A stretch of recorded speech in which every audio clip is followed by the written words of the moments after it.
Catch up on all the live shows right here on africatechradio.com. You're welcome back to Africa Tech Radio. My name is Lilian, but you can call me your brown sugar. It is time for the TTT, travel, tolls and tourism. Of course, to tell you everything you need to know on the travels, tolls and tourism space. And today we have a fantastic topic. You see, Nigeria has seen a surge in visa applications because people are tired, frankly. The dollar and the naira are playing catch, with the dollar way ahead in the race. And accompanying that surge is rejections, a lot of visa rejections. So, what are the common reasons for visa rejections? I cannot answer that because I'm not an expert in the field, but I have someone who is. He is Phydelis, the MD of Phyl Travels. Hello. Oh, sorry, Mr. Phydelis. Good evening. Yeah, evening. Thank you for having me. Perfect. So, I want to just dive in, right? How important is having all the right documents for getting a visa? Because I had somebody who had a conversation with just this morning, and he said, "Oh, I forgot some documents at home, and I was supposed to have an appointment today in Ikoyi." Right? So, how important is it to have all the right documents in your possession?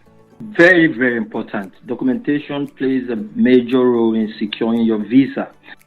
And, we Nigerians back in the days, we are used to this, so to speak, Uluole kind of documentation when applicants submit fake documents just to secure visa.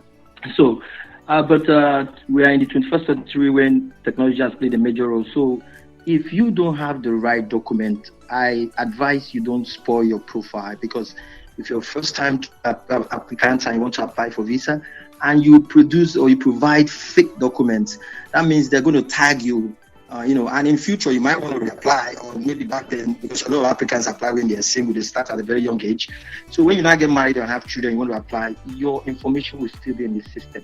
And that time you have just, painted yourself red. So documentation plays a major role. You need to get your document intact.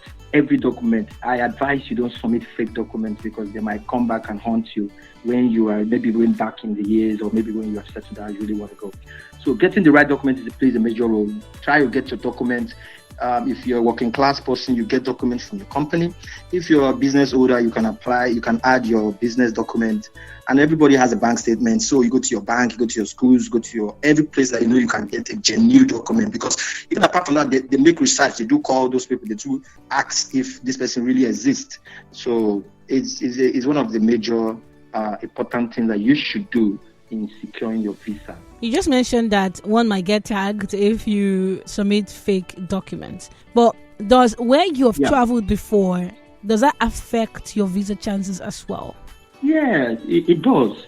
It's like going somewhere and everybody knows that you're not a good person and you expect other people to, welcome you.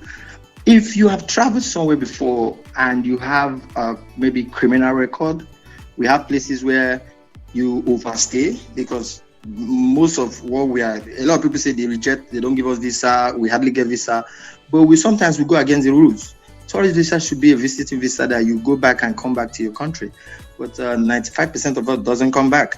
So when you go against the terms and conditions of your visa and you apply and you expect them to give you, maybe you overstay in a certain country and you come back and expect another country to grant you visa, they will want an explanation. What happened? Why did you overstay? If you go for a country and they banned you or they find you to be a criminal, and you come back to another country and want to apply in a different country, those people want to know what happened.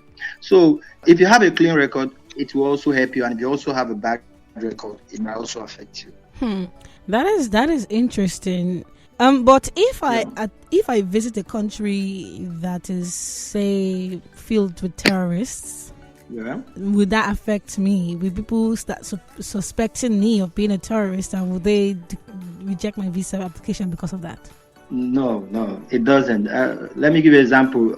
If you ask a lot of people that have not visited Nigeria before, they think Boko Haram is in all the 36 states we have over here. Many of them don't think that we have places where you can chill and you are safe security-wise. But that's some people's mindset. So many countries makes money from their tourists, for their tourism, and nobody wants a country where nobody wants to visit.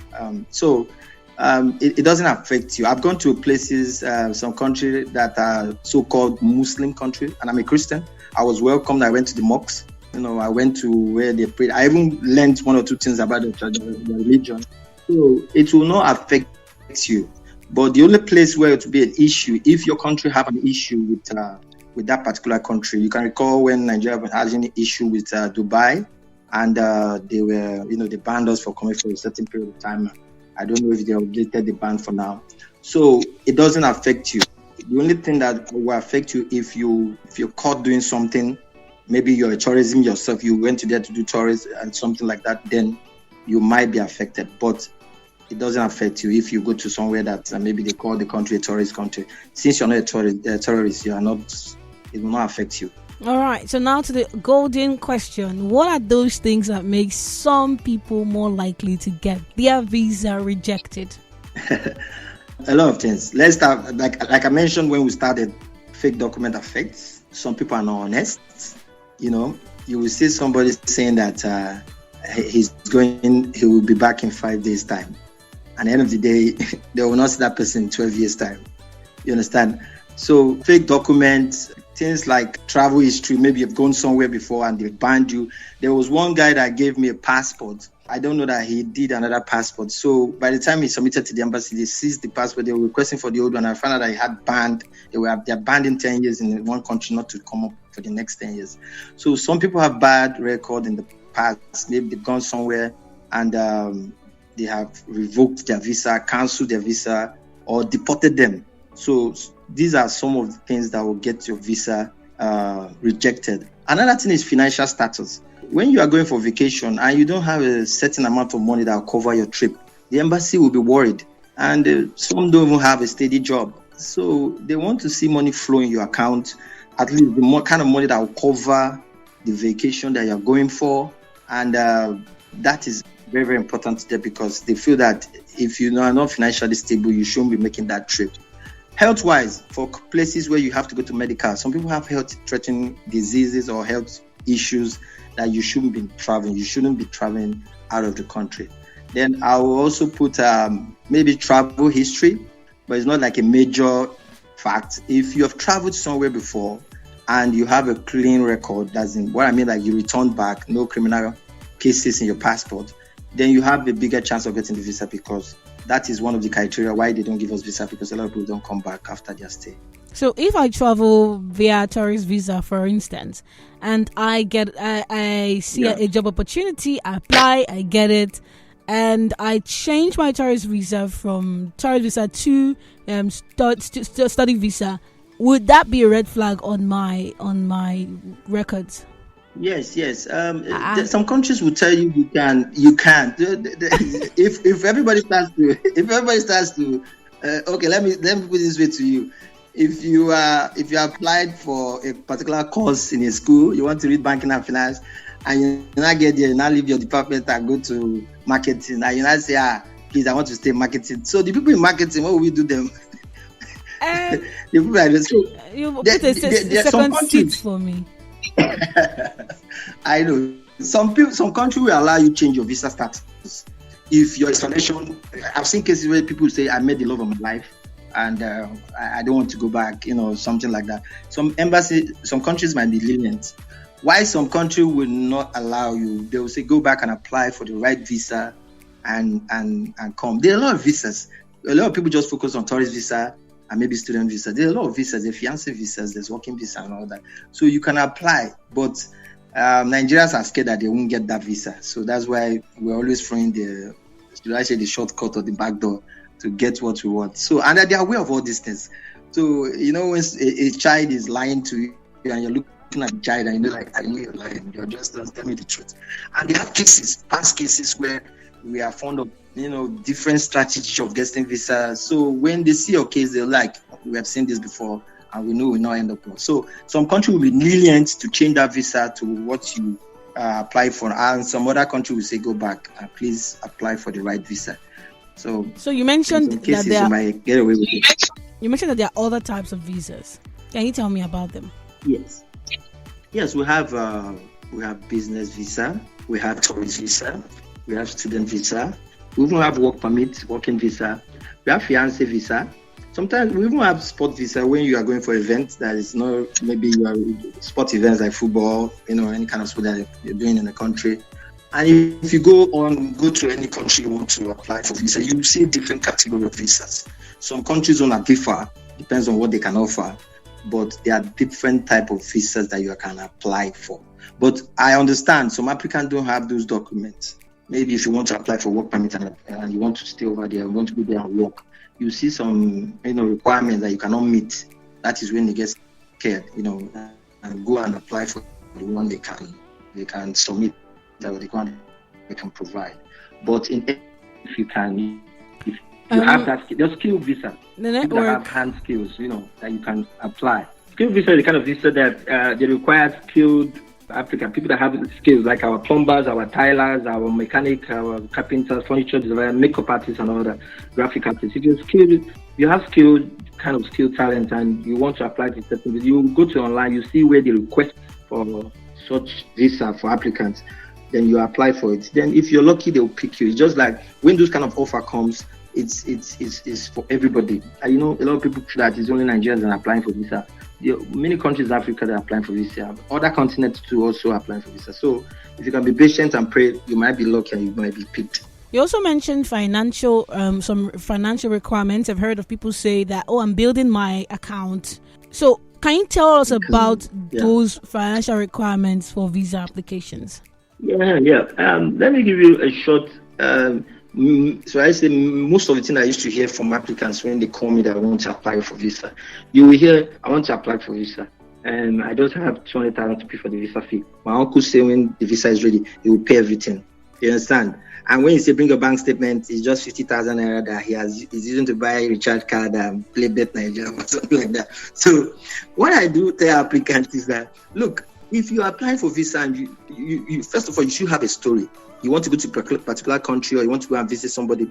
If the total expenses is 5 million and your uncle will promise or your dad or whoever wants to promise you, maybe you don't have the kind of money in your account, and they say they will back it up. But some people say, let me see the visa first. You can tell them to pay that money. You need to book your flight.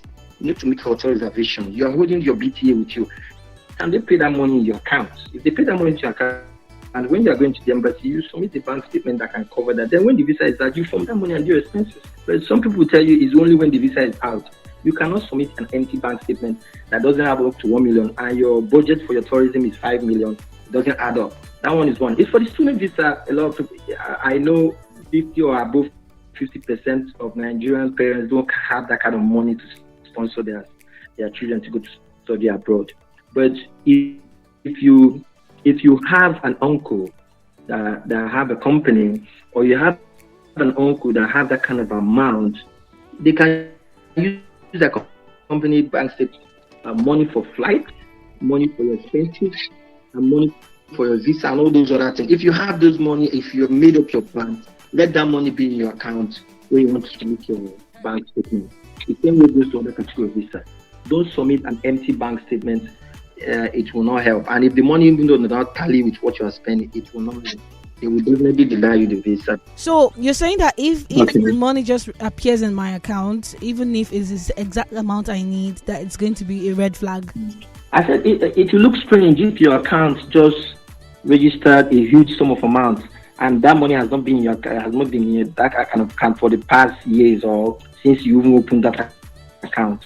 So it's a red flag. And sometimes this embassy do call the bank, they will ask what happened. They know somebody paid that money into your account. They know what we do to get the visa. So my advice is, before you want to apply for visa, let that account be active, something that has this money flow back and front. You understand? Mm-hmm. If you will apply for visa for next year, you can use your main account that you used to do, maybe your business that used to buy things. Have a bank account that has a steady flow. That one is one. It doesn't matter if the money is big, but just let it have activities in the account. That one is one. Secondly, if you are ready to travel, you must have a budget. So when you get that kind of a budget, know that you should have an amount that will exceed that budget, so that people don't go, the embassy don't go, even this money cannot reach you to even book flights. And you're talking about traveling to go to our Naira is not doing good now, as we know. So if you want to go to places where the currency exchange is very high, you are going to save more than your budget, at least to be on the safer side. If they not see this kind of money in your account, they will feel you are not coming back. It's only when you are relocating, that's when you carry your last card and travel. You understand? Okay. All right.